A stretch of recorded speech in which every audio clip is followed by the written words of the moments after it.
Bonjour chers amis, très heureux de vous retrouver depuis Me'at HaMachpelah à Hebron. Contrairement à notre habitude, eh bien aujourd'hui je vous parle à l'extérieur de Me'at HaMachpelah pour une seule raison, étant donné qu'aujourd'hui c'est un des jours où Me'at HaMachpelah est totalement et entièrement interdit d'accès aux Juifs. Mais malgré cela, évidemment, quand même, nous continuons quand même pour le Minyan Kavua que nous avons tous les jours à Me'at HaMachpelah, même si on ne peut pas le faire à l'intérieur, eh bien on le fait à la Medrega Shvi'it que vous voyez sur le fond. Ce Shabbat, nous allons lire la Parashat Korach. C'est une paracha très spéciale dans laquelle il y a, disons, deux personnages principaux qui sont en lice. D'une part, évidemment, nous avons Monsieur Korach et évidemment, nous avons Moshe Rabbeinu. Nous allons quand même essayer de cerner le personnage, ou plutôt la personnalité de Korach. Korach, ce qu'il faut savoir, c'est que ce n'était pas n'importe qui. Il faisait partie de l'élite de Am Israël. Il était du Shevet Lévi, évidemment, comme Moshe Rabbeinu, puisque on peut même dire que Moshe Rabbeinu et Korach étaient cousins très proches. Et pour essayer de comprendre ce qui se passe dans le récit qui nous est rapporté dans cette paracha, ce sont des choses quand même qui sont un petit peu au-delà de l'entendement humain et aussi par rapport aux enjeux et aussi aux réactions de Moshe Rabbeinu qui sont, comme on va le voir, elles sont totalement inhabituelles. Moshe Rabbeinu en général, on le sait très bien, que chaque fois que Béné Israël quittait un petit peu le chemin et qu'ils ne disaient pas tellement bien qu'Akadosh Baruch Hu voulait les punir, on voit que Moshe Rabbeinu était prêt, il se dévouait, il se donnait totalement pour Am Israël, il demandait à Akadosh Baruch Hu de bien vouloir pardonner. Et là, dans ce cas précis, on va voir que Moshe Rabbeinu va avoir une toute autre attitude. Maintenant, déjà, on va revenir déjà sur Korach. Donc, comme on vous l'a dit, d'une part, il faisait partie de l'élite, il était de Shevet Lévi, et non seulement qu'il était de Shevet Lévi, mais en plus, il était intégré dans le service du Mishkan. Il avait quand même un poste très important sur le plan de la Kedusha par rapport au Mishkan.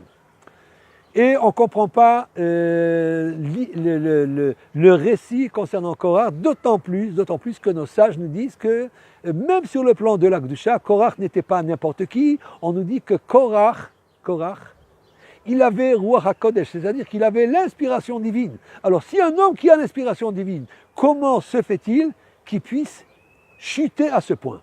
Et comment est-ce qu'on sait qu'il avait l'inspiration divine? Tout simplement, comme il est écrit dans le Tehillim, Moshe ve'Aaron bekohanav ou Shmuel bekor'i shemo.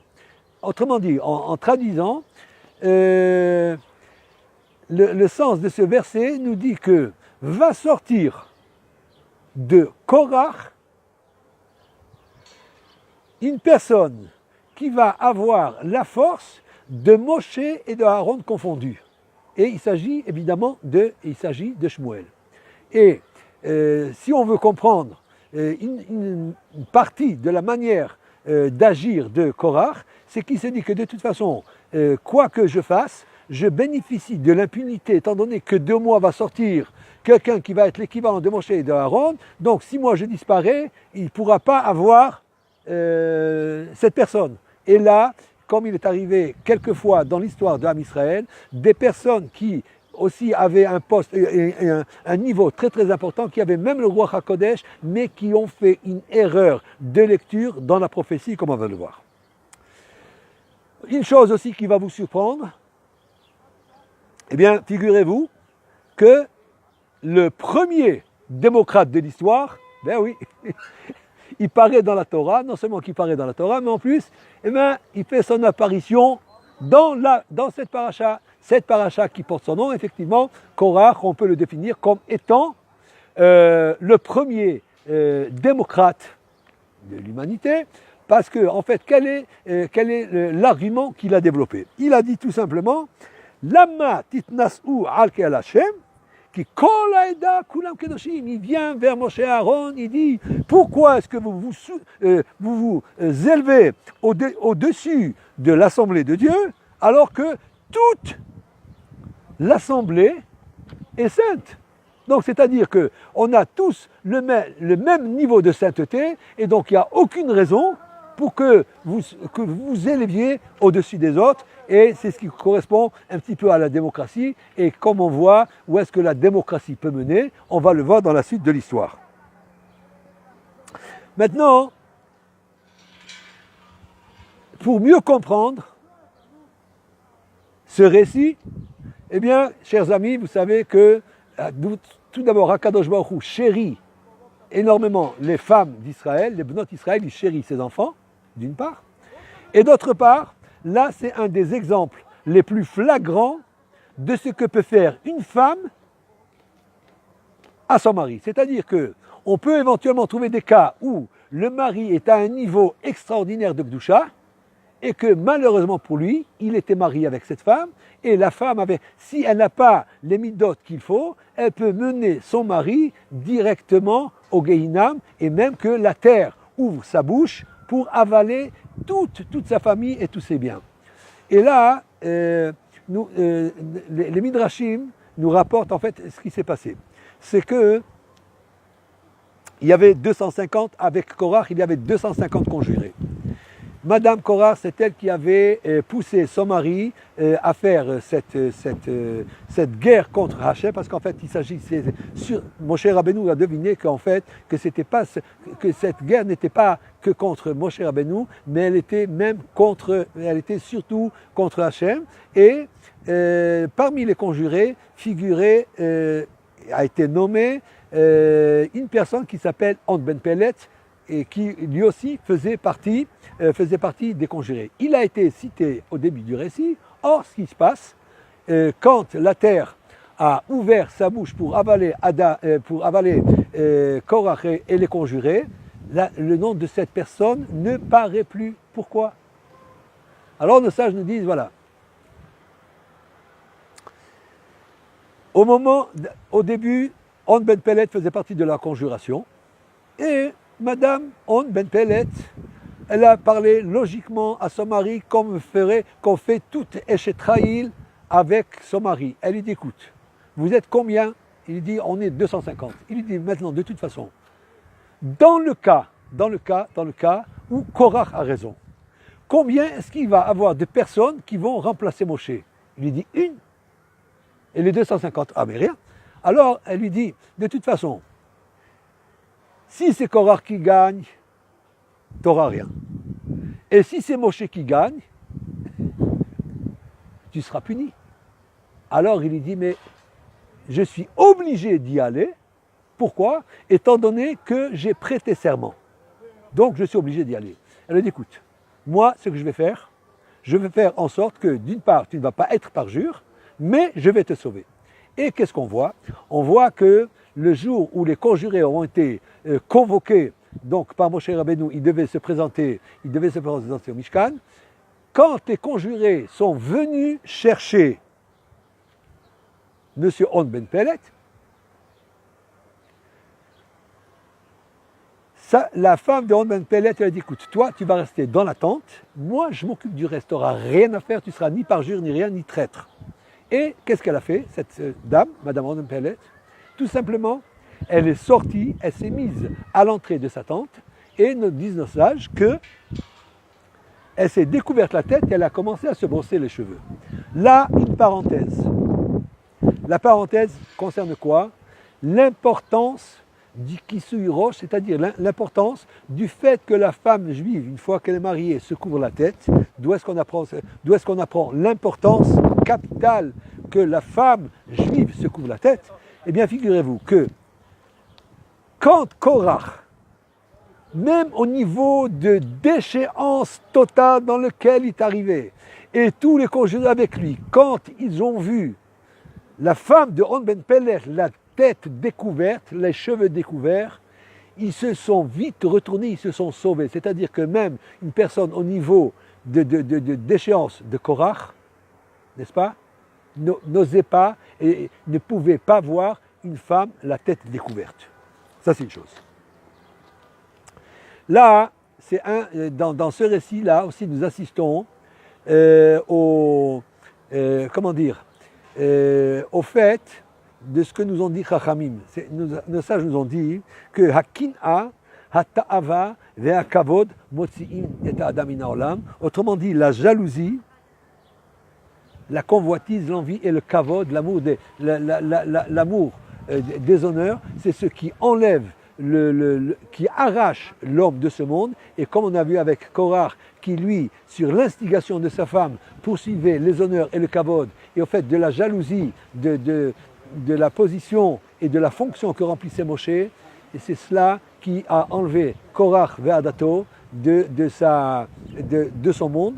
Maintenant, ce qu'il faut savoir aussi, c'est que quand Akadosh Baruch Hu a fait cette création, que la terre a ouvert une bouche et que toutes les familles et l'assemblée de Korach a été enlevée et a été aspirée par la terre. Ce qu'il faut savoir, c'est que quand ça s'est passé, c'est-à-dire que ce ne sont pas seulement les personnes qui ont disparu, mais tous les biens qui appartenaient à ces familles ont été avalés par la terre. Et nos sages nous disent que, par exemple, s'il y avait une dame qui avait prêté, Madame Korach, elle avait prêté une cocotte à une voisine ou qu'elle avait prêté des aiguilles à tricoter à une autre personne, à partir du moment où la terre a ouvert sa bouche, cette cocotte qui se trouvait encore chez la voisine, elle aussi a été aspirée, que rien n'est resté de ce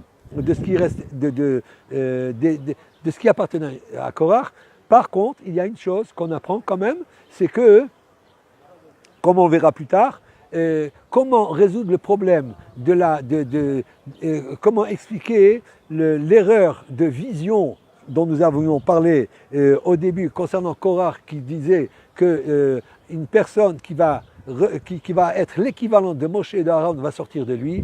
Tout simplement une chose simple, c'est qu'au moment où la terre a ouvert sa bouche, et que toute la famille de Korach aussi a été aspirée, à ce moment-là, nos sages nous disent que les enfants de Korach ont fait tchouva, ils se sont repentis tout de suite, ils ont dit Hashem emet, Moshe emet, vetorato Torah emet, et c'est comme ça qu'ils ont été sauvés, évidemment, du Gehinom, et c'est comme ça qu'ils ont pu survivre, et c'est de cette manière donc que, évidemment, Shmuel a pu voir le jour quelques siècles plus tard. Maintenant, tout cela pour l'une des principales leçons que nous apprenons, de cette paracha, c'est en fait la polémique. À quoi peut mener la polémique, et nos sages nous disent que surtout, Béné Israël, regardez à quoi peut mener la mahloket, n'est-ce pas? Comme nos sages nous disent que la mahloket chez Leshem Shamayim sofa litkayem, ve mahloket chez Ena Leshem Shamayim, c'est-à-dire que quand il y a une polémique quand il y a un désaccord, une polémique ou deux thèses qui s'affrontent sur le plan de la Kedusha, ça c'est quelque chose qui est à rechercher, c'est quelque chose qu'on a vu, comme par exemple l'exemple qui nous est ramené par les Chachamim, c'est la machloquette entre Beth Hillel et Beth Shammai. D'accord, ils n'étaient peut-être pas d'accord sur les idées, mais ils avaient un amour l'un pour l'autre, quelque chose d'extraordinaire de ce fait. C'est pour ça que nos sages nous disent qu'ils pouvaient être totalement en désaccord sur le plan halakha, avoir chacun leur avis, ce qui n'empêchait pas qu'ils se mariaient entre eux.